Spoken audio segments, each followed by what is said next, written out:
So over to National 2 North now, where, yeah, there isn't an awful lot we can reflect on from round 15, as all 7 matches, unfortunately, fell foul to the weather last weekend. Fylde's meeting with Lynn at Woodlands was the last to go on Saturday morning, so no action to look back on per se in National 2 North, but we will remind you of the state of play in the division at the moment, with the top 3 sides separated by just 1 point, with Leeds Titans currently in possession of pole position. And for those who like to look ahead and build up to big games coming up in the second half of the season, the next meeting between 2 of the top 3 is on February the 15th. That's round 19, when Leeds Titans host Sheffield, but plenty of rugby to come before then. And at the other end of the table, as you can see, just 12 points separate the bottom half of the table, so we could be set for a right battle to avoid the danger zone in the second half of the campaign. And currently propping up National 2 North are Billingham, who sit 7 points from safety with a game in hand, and the North East outfit are our second feature club of the week on the National League Rugby preview show. Now, this is Billingham's second season at this level after a first ever promotion to National 2 in 2023. They survived the threat of relegation on the final day of last term, but after a very encouraging start to this season, where they lost just 2 of the first 6 games, they are without a win in 7 and look to have another fight on their hands. But whilst Billingham are searching for victories, the culture and the community at the club continues to move in a positive direction. So for more on this and a look ahead to what is a pretty big game against 10th placed Hull at Greenwood Road on Saturday, we caught up with Director of Rugby Peter Evans and Head Coach Dan Finney. First of all, let's start with you, Peter, if you don't mind. It's been almost a month, can you believe it, since you guys last played a game in National 2 North due to Christmas break and obviously the weather, which wiped out every single game in this division last weekend. But looking ahead to kind of round 16, what are the takeaways from the first half of the season for Billingham that you can take into the second half of the campaign? Yeah, much the same as last season, to be honest. We're still kind of learning and developing and picking up as we go. We do really need to take our chances. Something that we learned last year. We really targeted bonus points this year. We haven't quite got there just yet. The games prior to Christmas, we were leading at half time in most of them, and then slipped away in the second half, which is a bit of a theme for us at the minute. But we are performing and playing well. The teams that we've played have picked up form when we've played them. The time little game before Christmas, they haven't lost in a number of weeks. We were confident going into the game, and we played really well. Just a couple of inches in that crossbar, and we'd have got over the line and won the game. But yeah, it's definitely taking our chances and concentrating for 80 minutes. But we are a young team. We are still learning. We're still developing. So it's all about sort of getting that complete 80-minute performance. It's something we've spoke about, and it's something we're learning pretty quickly. Is that 80-minute performances are vital for us, and consistency is massive. But I think the big thing we've learned over the last couple of seasons is that the league takes its toll on bodies, and the players are sort of showing that. I think one thing we've struggled with is consistency around squad week to week. We've had injuries, we've had unavailabilities, and that takes a massive toll, especially when you're trying to get a run of form and you're trying to catch bonus points, you're trying to get 80-minute performances. It's difficult when the squad's changing week to week, but it's something that we're working towards. We're quite proud as a club that we've got a really strong second team and a young group of colts who are very sort of strong and are pushing, and hopefully will give us longevity as a club and sort of feed us in the next season or two. This season we've had 11 debuts, and 6 of those debuts have been teenagers. And most of those teenagers have been forwards, front row forwards, second row forwards. The Sheffield Tigers game just before Christmas as well, who also started picking up a bit of momentum just before the play does. We ended the front row with 2 18-year-olds in the front row, a 17-year-old in the second row, and a 19-year-old in the back row. So it is young. There's nothing to hide behind that. We have what we have. The kids are brilliant, and we knew we would be in this case around this situation this year. Lost a few experienced boys last year through retirement and returning to home clubs, if you like.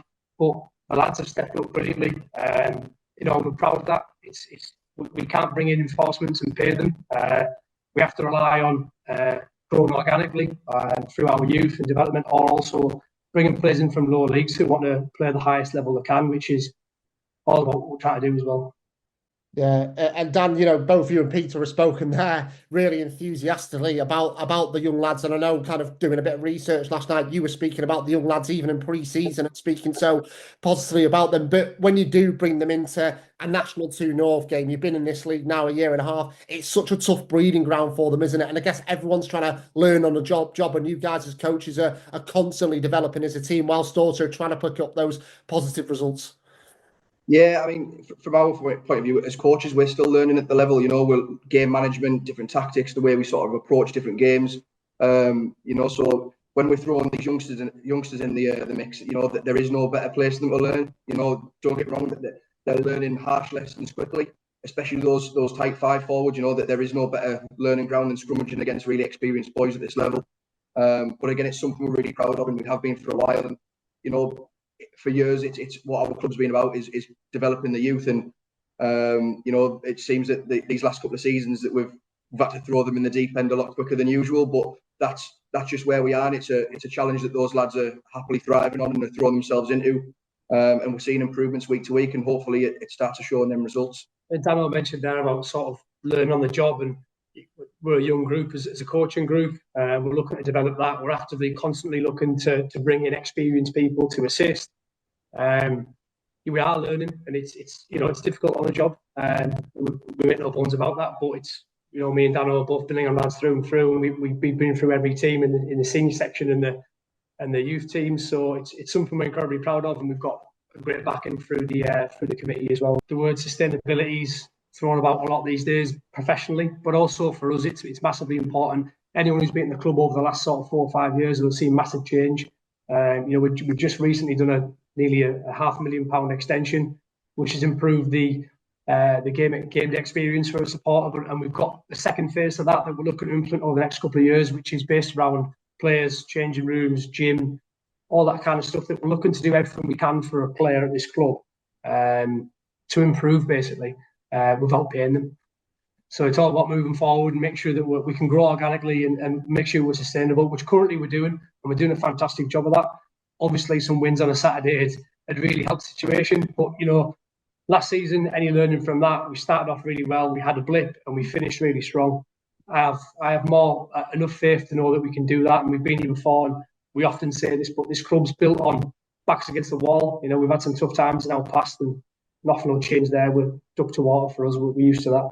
Yeah, and I know obviously we're speaking on Tuesday night, Peter, so all the build up to the whole game really kicks into gear now. But on the opposition on Saturday, what have you kind of made of Hull? They've been kind of an up and down season. They've beaten some big teams in the top half. I mean, they went to Wharfdale away. I think they've beaten Fylde as well. What have you kind of made of them, and what do you kind of expect from them on Saturday? We've played against them a number of times over the last few years, and even the league below them. They're very, very talented in terms of individuals that they have. Sort of game breakers, if you like, people who can do things that not many people can. We need to be aware of that, but also they have a very, very powerful game, powerful ball carriers. So your defence has got to be strong, but we believe we can score points against them. We did away from home after a pretty terrible first half, to be honest. Kind of the other way around, which was the trend for our season's kind of going. We had a really poor first half, and the second half we pulled it back with 4 tries and nearly ended up getting within 7. We've got to go there and focus on what we want to do, but we're a proud team at home, as you can tell.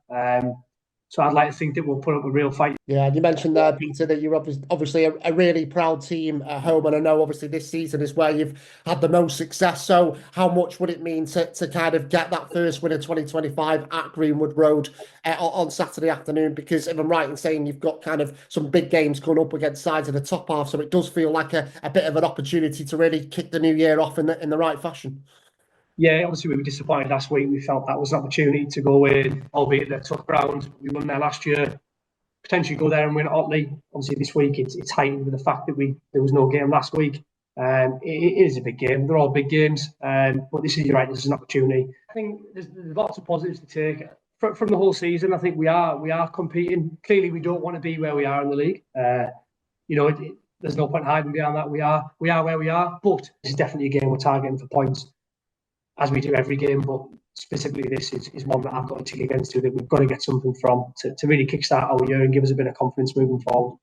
I know we spoke out there, bringing abroad being a bit of a fortress, if you like. But, we try to use it as a sort of our home patch. We try to make sure we get the most out of it. And I speak about it quite a lot with our social media guy who does a lot of interviews and stuff. It's a place where the fans really get behind us. The lads love it. The lads love the atmosphere, and hopefully we can start 2025 with a bang and get over the line against, like Pete said there, really strong physical Hull side. So a big thanks to both Peter and Dan for their time on Tuesday night before training. As you can hear, as you can see, both are so passionate about everything that's going on at Billingham, from the top of the club right the way down to the bottom, and both have long associations with the North East outfit. But both Peter and Dan will realise the opportunity Billingham have to pick up their first win since the middle of October this weekend, when they welcomed 10th placed Hull to Greenwood Road, and Hull themselves ended 2024 with a tense but crucial 37-36 Derby Day win over Hull Ionians. But given where both Billingham and Hull find themselves in the table at the moment, it does feel like a big contest at Greenwood Road on Saturday. And after no action at all in National 2 North last weekend, what else have we got in store in round 16 across this division? Well, 8th place Chester welcome Fylde to Hare Lane. As we touched on last week, 4 of Chester's 5 wins this season have come at home. So can they add to that on Saturday? Table toppers Leeds Tights go to 7th placed Hull Ionians, aiming for a 6th straight win. The Eyes did give Leeds something to think about in the reverse beating back in round 4, despite losing 37-25. But can they ruffle Tykes' feathers again at Brantington Park? We'll have to wait and see. 2nd place Lymm host Sheffield Tigers. Adam Fletcher and Andy Davis' side have won their last 11 home games, a run which stretches back almost a year. But the Tigers did give Lymm a real fright back in September at Dormoor, and they could have won the game only for a missed conversion right at the death. So how will it play out in Cheshire this time around? And after that meeting with Sheffield Tigers was called off last week, 11th place Preston Grasshoppers are building up to another important clash, this time against 13th place Harrogate. Hopper sit just 6 points clear of their visitors on Saturday, so it is safe to say this will be a crucial contest at Lightfoot Green. Back to the picture at the top as Sheffield entertain Tynedale, and like their other title counterparts, this won't be a walk in the park for Sheffield, with Tyne having won their last 4 matches, and they are also unbeaten in 6 games. So this is a really interesting contest at Aberdale Park. And finally, Wharfdale welcome Otley to the Avenue. The 5th placed hosts have won their last 5 on their own patch, but Otley did beat the Green Machine 44-31 back in round 4. So who will come out on top in the Yorkshire Dales?